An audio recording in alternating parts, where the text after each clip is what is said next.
A paz do Senhor, meus irmãos e irmãs. Estamos de volta agora para as nossas dicas da lição 5, que vai ocorrer em 2 de fevereiro. Então aguardem, como nós temos feito semanalmente, nós lançamos um vídeo o qual vai abordar a lição seguinte, do próximo domingo. Por exemplo, na segunda, o vídeo estará abordando o tema da lição seguinte. Como, por exemplo, hoje nós estamos abordando já a lição 5, que vai ser ministrada no dia 2 de fevereiro. Para lembrá-los, vocês se inscreveram no canal do YouTube, Um Lugar Onde Deus é Adorado?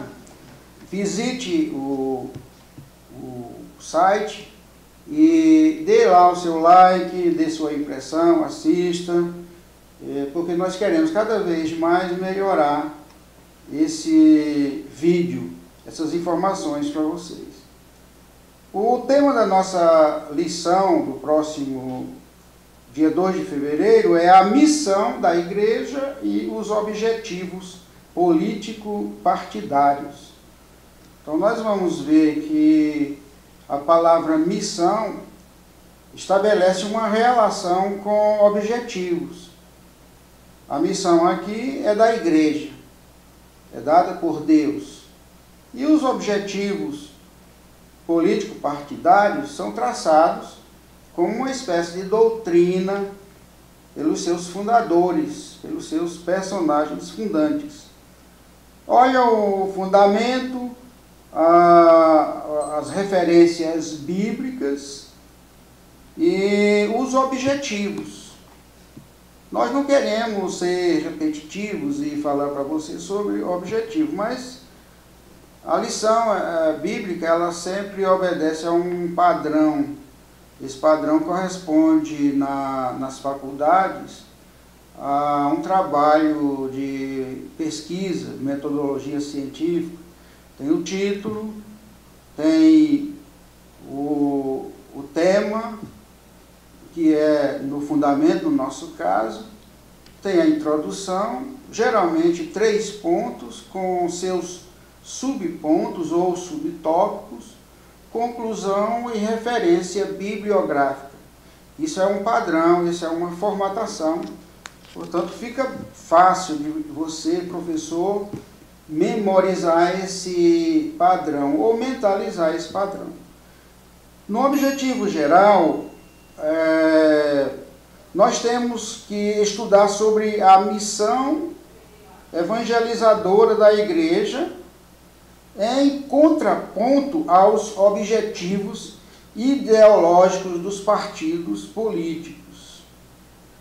No objetivo específico, correspondente ao ponto 1 da revista, nós queremos demonstrar que a essência e os interesses dos partidos políticos são seculares, ou são o secularismo. Secularismo fala de tempo. Tempo, você, professor, deve saber que ele é marcado por princípio, meio e fim. Tempo tem princípio, meio e fim. Saiba distinguir com a sua classe o que é tempo e o que é eternidade. Então, a política pertence ao tempo.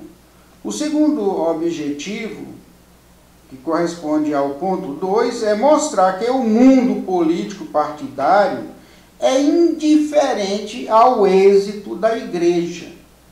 É aí que o professor tem que discorrer. Ou seja, o mundo político partidário, o mundo secular, não está interessado no sucesso, no êxito da igreja. Ele tem a igreja como uma instituição a mais dentro do Estado, que os políticos recorrem a ela, a igreja, ou às igrejas, ou às congregações, somente quando lhes interessa. Eles não estão preocupados com o estado da igreja, a situação espiritual da igreja, se ela fecha, se ela abre. Não, de forma alguma. O terceiro ponto é demonstrar que a igreja é um espaço, olha aí, incompatível com os partidarismos. Você lembra que Paulo, escrevendo a uma das igrejas, em uma das suas cartas, ele pediu para os irmãos evitarem os partidos, os partidarismos. Ele dizia assim, dentro da igreja há várias facções, uma diz que é de Paulo, outra diz que é de Apolo, outra diz que é de Cristo. Isso é partido. Então, você vai discorrer sobre isso também.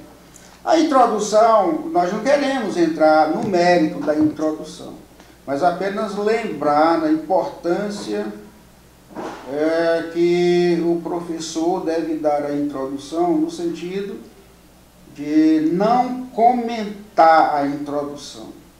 Pode até lançar o assunto através da introdução, com uma linha, uma referência pequena, coisas assim.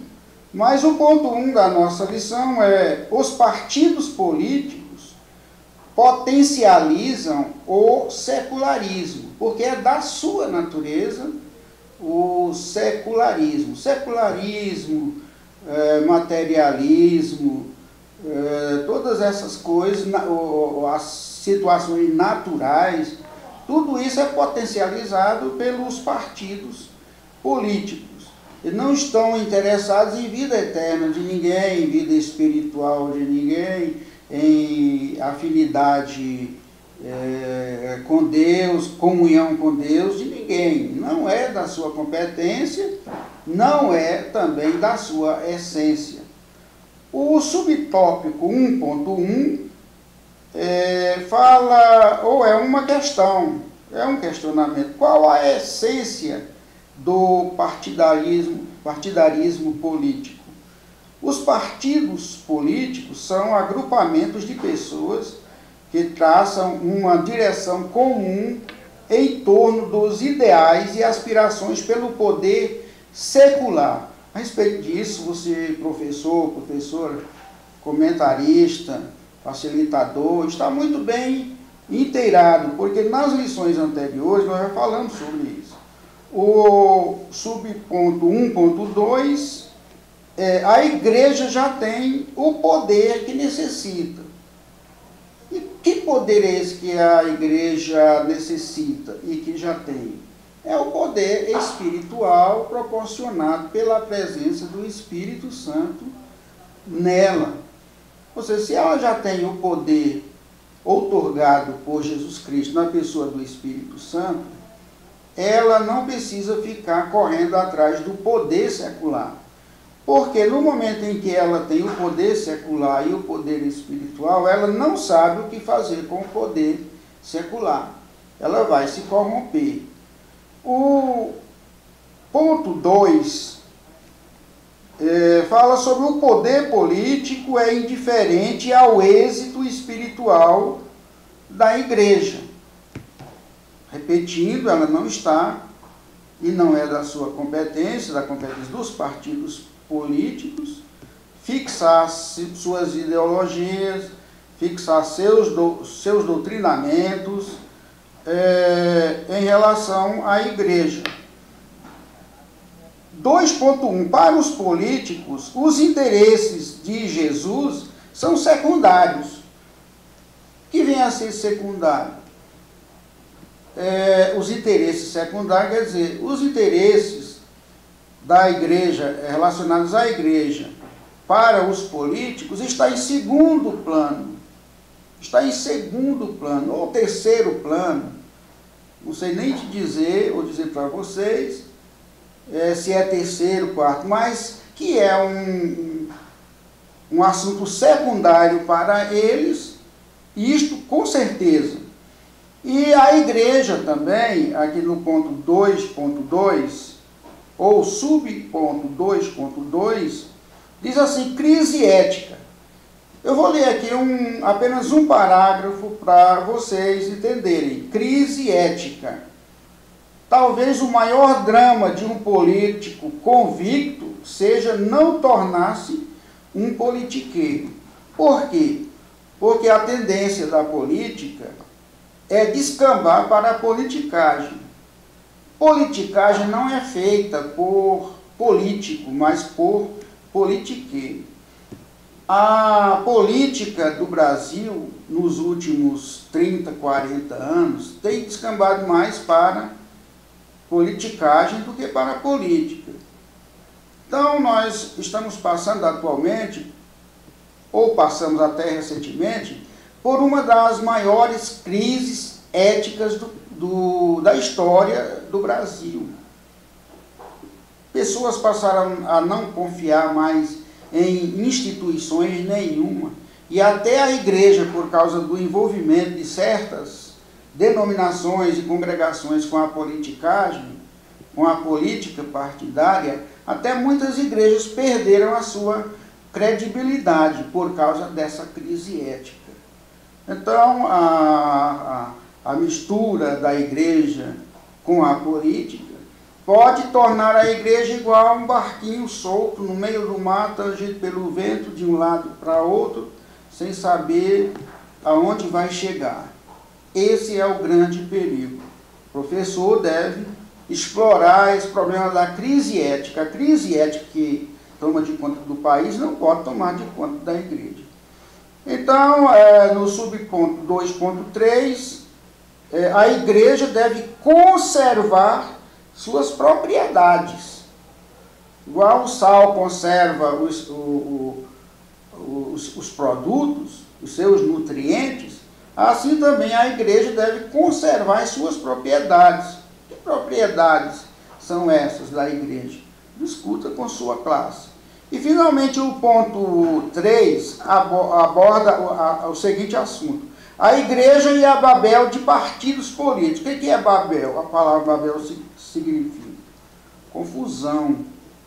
Os partidos políticos no Brasil, já passam de 32, por aí, 35, são uma verdadeira confusão, uma Babel de partidos, de metas, de projetos, de tal forma que ninguém sabe mais, ao falar o nome do partido, que princípios ele defende. E o 3.1 pergunta, Deus está nisso, nessa Babel, nessa confusão que envolve todo mundo, bota todo mundo dentro de um mesmo saco, e é um saco de gato. Deus está nisso? É claro que não. Onde Deus está tem harmonia, tem paz, tem alegria, tem comunhão. Então, são questões que você vai apresentar. E, por último, o subtópico 3.2, a igreja só tem sentido, olha aí, se não se corromper. O sentido da igreja está em não se corromper. No momento que ela se deixa corromper, o Espírito Santo sai dela e ela passa a ser o que perante a sociedade? Apenas uma associação de pessoas que se reúnem lá para qualquer coisa. Porque a igreja perde o seu sentido. É o perigo, pois, da igreja se misturar com política e que é visível, é uma coisa comprovada. Se ela se corromper, perde o objetivo na terra. Que Deus abençoe vocês, até o próximo vídeo.